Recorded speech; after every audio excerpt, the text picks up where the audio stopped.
So it's this kind of show. Well, alrighty then. Babylon is a political thriller about this guy taking his name way too seriously. That's it. Oh shit. Wait. I forgot about her. And this guy, he be kinda ugly. Oh yeah, the President of the United States is also here. And he's a Christian. Oh shit. Oh wait. What's he doing? What the fuck? This show looks like a clusterfuck, but actually it is really well written. Except for that ending though. Regardless, I'm here to ask the finer questions in life. Is Babylon a poopa or a One Piece? Alright, let's go find him. The show starts off in regards to an audit at a pharmaceutical company. Cause you know Big Pharma always be doing some shady shit. which leads Seizaki and his assistant Atsuko Fumio into investigating. Slowly, it leads them through various labyrinths of clues and death. That was a dumb lie. Eventually, they end up observing some political bullshit regarding human sex trafficking, or more formally known as political prostitution. Not too uncommon in our age, huh? which leads up to our main antagonist. No, not that guy. He ain't shit. This girl. No, this girl. No, wait, that girl. Not that girl. They're all the same whore. Anyway, hey. Those are not my words. Those are the enemy's words. その女の名は大インプバビロン Yeah, I don't know either, man. She's on some fucking Kurt Eichenwald identity-changing bullshit or some shit, man. I don't even know. She's really good at getting people horny, making people want to kill themselves, and chopping up her competition. Huh? Not funny? Okay then. So I guess this guy eventually is caught in some political bullshit. This guy is not a bad guy, but he is, and he's salty as fuck, because his partner in crime got too hot for his own shit and decided to turn his back on the dude for his own political advancement. So, out of revenge, he ends up joining forces with law enforcement, and we finally have the plot, which is about arresting someone who is allowing people to kill themselves because suicide is bad. And this bitch might have something to do with it. I don't know, man. Seizaki then dedicates his entire life to killing her. Simp! Also, this dude gets the hots for her as well, and he takes his own life. Here's a reporter that's friends with Seizaki. Normally a no-no, but it'll have to do. Oh yeah, they finally get close, and she's dead. Shame. I liked her. By the way, his entire squad killed themselves over this woman. This guy is disturbing, and this scene is really disturbingly drawn, but it shows inherently what an evil seductress bitch has been since conception. Normally, I hate shit like this, but trust me, that scene was surprisingly important in establishing the backstory for some of her character. Or some shit like that. So after everyone is dead, the new arc starts, and he's now in the United States of America, because apparently the FBI recruited him or some shit. No, don't come in if you're fucking smart, apparently. Oh, and this nerdy blonde Steve Buscemi looking dude is the president. Apparently his name is Alex Wood, and he's every nerdy white boy's dream. Oh, and some of the world's leaders end up having a discussion about morality, while a girl in Tokyo is trying to kill herself. By the way, this episode and the following episode were fucking fire, dude. Eventually, Magase, that's this girl, ends up talking to the president. He wants to kill himself. Seizaki catches up and shoots him so he doesn't kill himself. And finally, the episode has a shit ending. Like a really shit ending. However, despite its ending, if you're about the journey and not the destination, it is quite a journey to go on.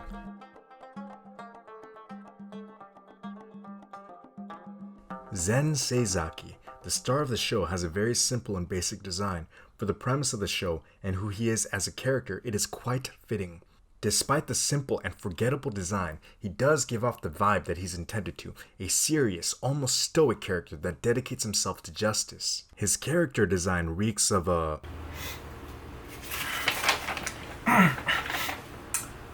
public prosecutor at the Tokyo District Public Prosecutor's Office. The first episode definitely presented him as a character fixated on justice and doing what is right. As the series progresses, so does his approach to justice. His willingness to go outside of the law to pursue justice is outstanding, and it really brings a new perspective to the viewer. Is the law just? I wonder if the law really is just. As the show progresses, his mental health drops, and the show does a great job to illustrate that through animation and the voice actor's intonation and performance. Character overall, 8 out of 10. He plays his role. Ah yes, the Whore of Babylon, the woman of many faces. It's difficult to point out her design, but my favorite is when she gives the alias Emiko during an interrogation, and she murders the homegirl. The animators did a very good job in expressing sex appeal during many scenes involving her. It's almost as if all their animation budget went to that shit. The hair, the style, the clothing, the voice actress, all for a perfectly crafted character. But how does her personality and development go? As the viewer, we don't know how batshit crazy this bitch is, although we think we do, because she goes from allegedly sleeping with 3 old geezers to straight up chopping up this chick alive. Her interrogation scene gives us a look at what the viewer might perceive being a different sense of morality, but then we learn she's just a fucking evil cunt. There is no clear character development for her, but her conniving sense of evil as a pure motivating factor for her character really brings a shiver down your spine if you really think about it. Most motivating factors for evil depend on the person. For some, it's money. For others, it's power. For some people, it's control. But for Megase, it's this shit. ゲームの中で私は勇者になります。魔王に支配された世界で勇者はほんの数人の仲間と共に時には一人きりで魔王の軍勢に立ち向かうの。世界を救い人々を幸せにするそのために。なのに支配された民衆は誰一人として魔王に立ち向かおうとしない。勇者は世界を救うために命がけで戦っているのに。それでも勇者は世界を救うの。誰も助けてくれなくても誰も分かってくれなくてもただ人間の幸せのために。清崎さん、そういうものに私はなりたいの。 Despite her motive as being least relatable, the rest of her character is so charismatic. Props to the voice actress here. I would love to interview her in a podcast. Character overall, 9.5 out of 10. The voice actress did an amazing performance. Simp! Hyasa Sekuro, Seizaki's assistant. Her role is pretty small, so I didn't really talk about her in earlier sections. She was on screen for a few episodes. I liked her. She gave me an Izumi Shimomura vibe from the show Ajin. That's all. Her design is indicative of her role. Stoic, serious, a female version of Seizaki. Her development was short and sweet. She starts with an I don't like you, Seizaki. Let's keep our relationship professional, all the way to a hey, Seizaki, I like you. Let's be good friends. But she died. Such a shame. Despite very little character development or personality, I felt like she could have opened up as the series progressed should she not have died to show unique character traits and ways of thinking. But the author was like, nah bro, let's cut off her limbs. Character overall, 6 out of 10. Despite the low rating, I liked her a lot. Atsuko Fumio, I liked the kid. He died though. He was alright, he looked the part, he played the part, had dreams and ambitions, oh well. Character overall, 5 out of 10. Homeboy was made just to die from the first episode, dog. Kaika Itsuki. The character's design reflects him very well. A young politician that looks like a composed snake, because that's what most politicians are. Now I have a lot to say as to how he helped the plot develop. Itsuki himself didn't have any character development, but nonetheless, he's a very intelligent character who thinks like a chess player, 25 moves ahead. And you see it especially time and time again. Unfortunately, he wasn't the star of the show since Seizaki's obsession was with Megase, but he very well could have been. If the director hadn't fucked up that ending! Dude, that shit was worse than the ending of Final Fantasy 15. Character overall, 8 out of 10. He's like a fucking light Yagami never picked up that death note. Shinobu Kujin. Homeboy looks and sounds like he belongs to some yaoi or some BL dojin. I like his design though. Shinobu gives you the impression that he's a conniving little shit that will betray the main character. He subverts all expectations by pulling through in the end out of loyalty to Seizaki. Not gonna lie though, he also blows his own brains out, so there's that. Character overall, 8 out of 10. I wonder if the show would have been more interesting if he was the main character. Ryuichiro Nomaru. He kinda ugly though. Character overall, 4 out of 10. No comment.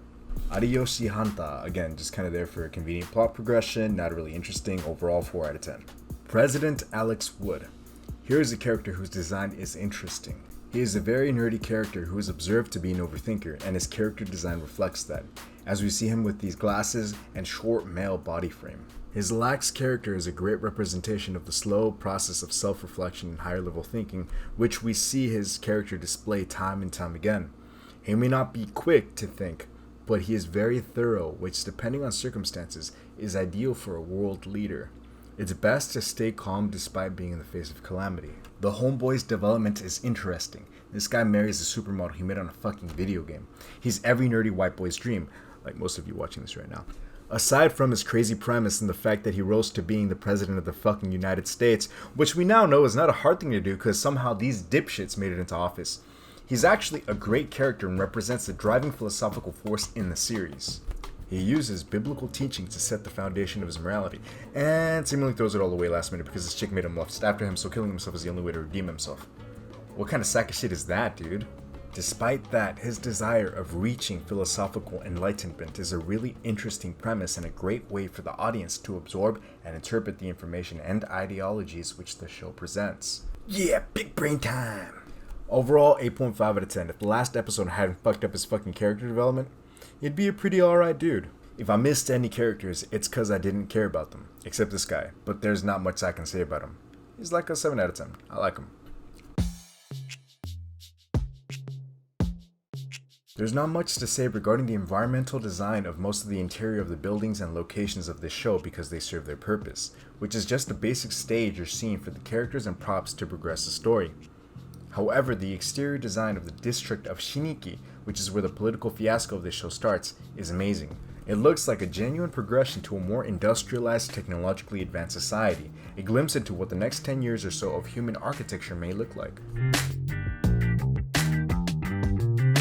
Most of the animation in the show is pretty good. Well, it's pretty average, but there are definitely areas of noticeable intrigue. Such as when these two sheets of paper are stuck together and how they animate their separation in the first episode, shows fire. That was pretty crisp and impressive from an animation standpoint. It even had a little snap at the end. Listen. What I think is also impressive is the cinematography. Just look at the complex angles for these shots. 今回は情報どこまでもらえるんです？との関係を教えてください。関係？サイン。調書というのにサインすればいいんですよね。でもまさか人殺しはとても悪いことだわ。一番悪いこと。そう、最悪です。ただ純粋に死にたくなったとしたら。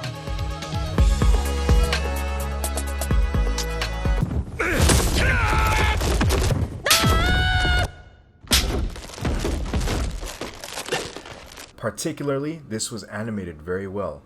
Occasionally, the animation quality dips in less important scenes. Although the beautiful part about the show is that almost all of the scenes bear some sort of importance to the plot. Also notice that the animators were insanely good at sexualizing scenes. There were two notably. For example, the interrogation scene. Which, by the way, is it possible that this scene just impacted me because I'm a guy or whatever? From episode 3 and on, the animation quality did tank a little bit, with less notably fluid scenes and less interesting angles. However, the dialogue and story are still good enough to carry. The quality of the animation picks up with episode 7 towards the end with this scene, the first glimpse to how truly fucked up Magase actually is. By the way, this low quality choppy walking animation really bothers me for some reason. However, what really drew me in later episodes was this philosophical debate where a unique background and angles were used to represent a discussion regarding good and evil. There is something about the artistic angle, the music, the imagery, the dialogue that really draws you in. It is a very well crafted scene, in particular with its strong imagery. In general, most of the animation is pretty average with a few notable increases in quality. It seems a lot of their animation budget for average scenes was focused in the first couple of episodes. 7 out of 10. This anime is no stranger to posing deep philosophical questions. Starting with the first episode, you already see the setup for this, but it gets even heavier in the interrogation room in episode 2. Asking questions like whether people can fall in love at first sight. Other questions that are asked is whether using contraceptives is inherently wrong or whether having kids is objectively good. Of course, we hear Seizaki's opinion being expressed through reasoning.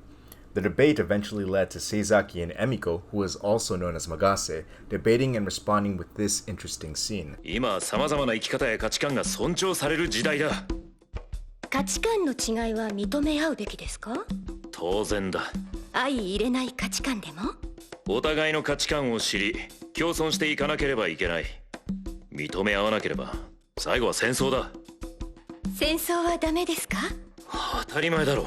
Then your homegirl asked this killer of a question and completely stunted my man. 戦争はダメという人と戦争が好きな人がいたら価値観を認め合って共存するべきですか？ This anime poses other interesting philosophical questions, such as whether it is unnatural to stay alive for no reason at all, leading into the ethics of suicide and assisted suicide.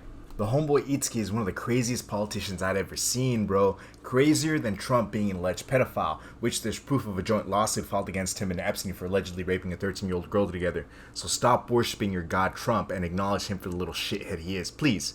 Anyways, Itsuki's corrupt as fuck. Homeboy's a cult leader, much like this guy from Nexum who branded sex slaves. Anyways, the 11th episode begins a great politically charged philosophical debate where certain world leaders discuss the ethics of the suicide law in regards to their nations and political ideologies. It's a very great episode for those who like critical thinking. The episode takes a very crazy route that to many philosophers may very well be considered controversial.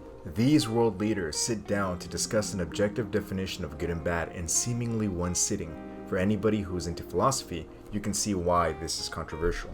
An interesting thought experiment that they use in this anime is called the trolley problem. The thought experiment they use goes as follows. You're standing next to a lever that switches tracks. A trolley with a broken brake is barreling down the tracks towards the switch point. Past the switch point on track A, there are 5 workers who will be killed if you don't do anything. If you pull the lever, the track will divert to track B, in which 1 worker will be killed. The moral question is, should you pull the lever or not?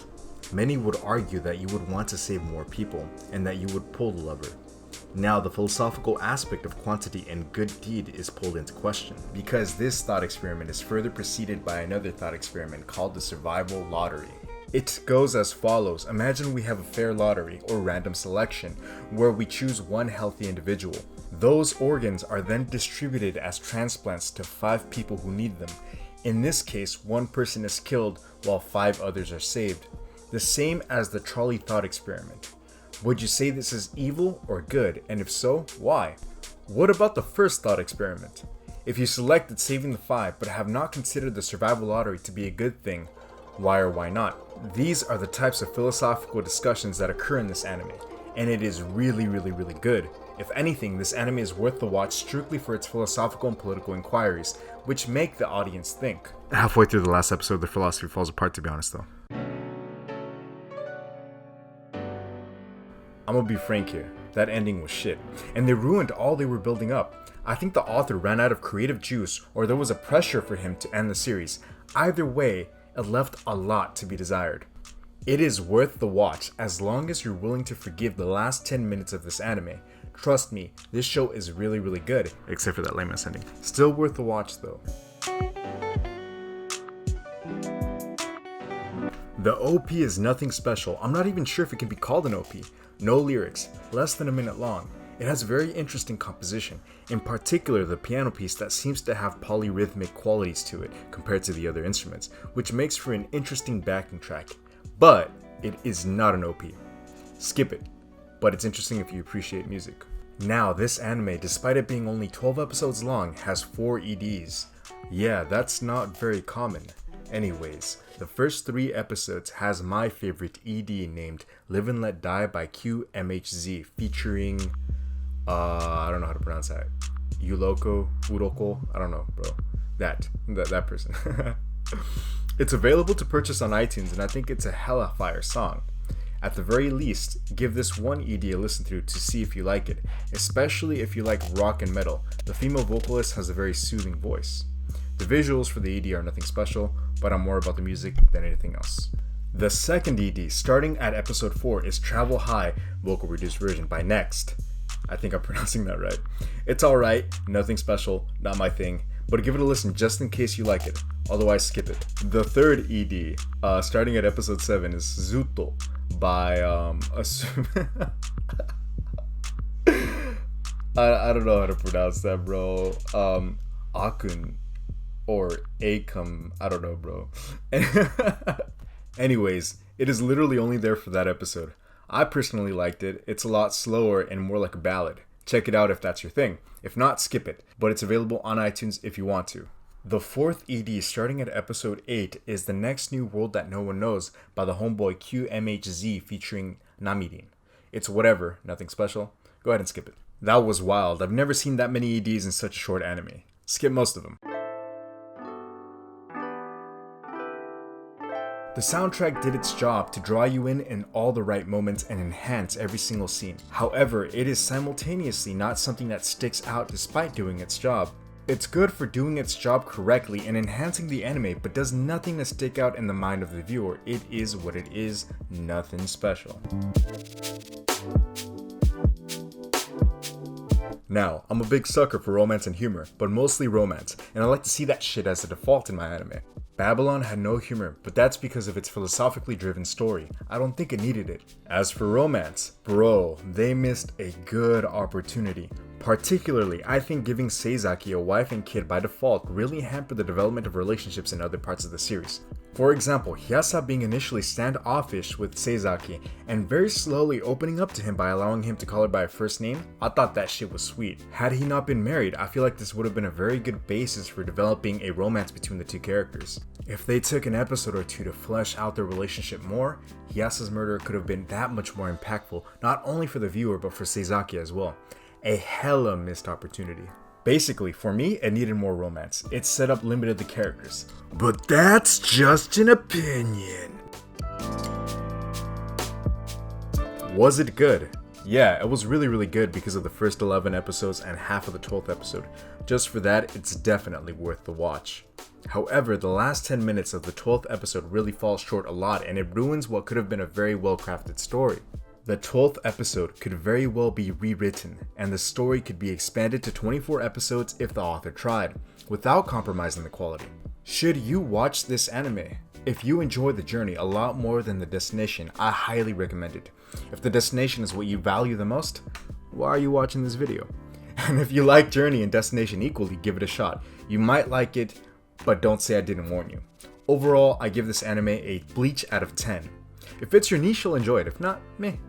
Thank you for making it through the video. If you liked it, please leave a like, please subscribe. Also leave a comment down below about what type of content you'd like to see me produce, be it anime related or not. If you have a suggestion about what anime I should review next, please also comment down below. Thanks you guys. Ciao.